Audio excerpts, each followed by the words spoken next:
नमो नारायण। जन्म कुंडली के अंदर बनने वाला भागी भाव को जागृत करने के लिए कौन सा उपाय करना चाहिए, और भागी भाव को अगर कोई दुष्ट ग्रह देख रहा हो या कोई शत्रु ग्रह देख रहा हो या कोई पापी ग्रह देख रहा हो तो आपका भागी भाव पीड़ित हो, जन्म का, पूर्व जन्म का, वर्तमान जन्म के समय का और वर्तमान में चल रहे भाग्य को जागृत करने के लिए और पुण्य को, प्रभाव को बढ़ाने के लिए अपन नवम भाव यानी कि जन्म कुंडली के भाग्य भाव पर जा करके उसको अपन देख करके उसका आकलन कर सकते हैं कि व्यक्ति के भाग्य में क्या लिखा है। अगर आपका भाग्य भाव पीड़ित है, जन्म कुंडली के अंदर आपका भाग्य भाव पीड़ित है, नवम भाव पर किसी पापी ग्रहों की दृष्टि है या शनि मंगल राहु की दृष्टि है, उसके कारण आपका भाग्य भाव पीड़ित हो गया है, तो उसकी व्यवस्था सुचारू रूप से शुरू करने के लिए अपन उसके अपोजिट जन्म कुंडली का चौथा भाव,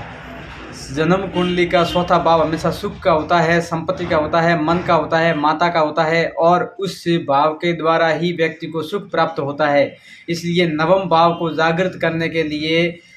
जन्म कुंडली के 12वें भाव को देखना पड़ेगा। व्यक्ति के नवम भाव लगन भाव के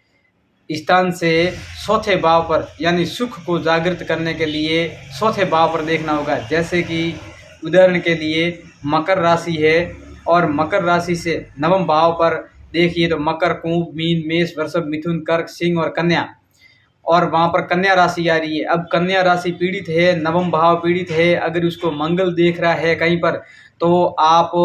धनु राशि जो द्वादश भाव के अंदर बैठी है उसके अनुरूप उसका अपन जो उसके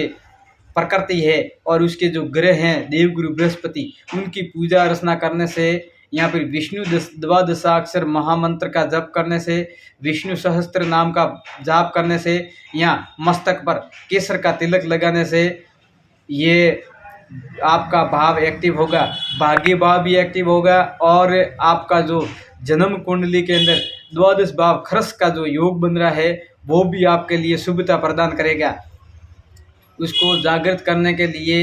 बृहस्पति के बीज मंत्रों का जप करना है, और कोई बड़े बुजुर्ग हो उनकी सेवा करनी है। कहीं पर अदर से कोई भंडारा चल रहा है तो वहाँ पर आपके अंशदान के रूप में आप वहाँ पर जा कर के आप अपनी सेवा दीजिए, और उसके निमित्त जो बन रहे हैं कार्य,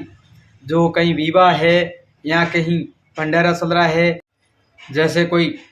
बड़े बुजुर्ग है, कोई बुजुर्ग व्यक्ति है, अगर कोई मेडिसिन चल रहा है या कोई अदर सी बीमारी से परेशान है, जो अपने खाट से उठ नहीं सकता है, अपने पैरों पर खड़ा नहीं हो सकता है, तो ऐसे व्यक्ति को आप अपने अंशदान के रूप में, दवाई के रूप में किसी भी प्रकार से आप हेल्प करोगे तो आपका द्वादश भाव खर्च का भाव है, आपको दवाइयों में खर्च न करवा के, अलीगल खर्चा न करवा के आपको शुभ परिणाम देने के लिए सुचारू रूप से आपके लिए सुलभ बन जाएगा, और आपकी जो व्यवस्था चल रही है उसके अंदर इजाफा होगा और आपकी व्यवस्था में आपको लाभ प्राप्त होगा। जय महादेव।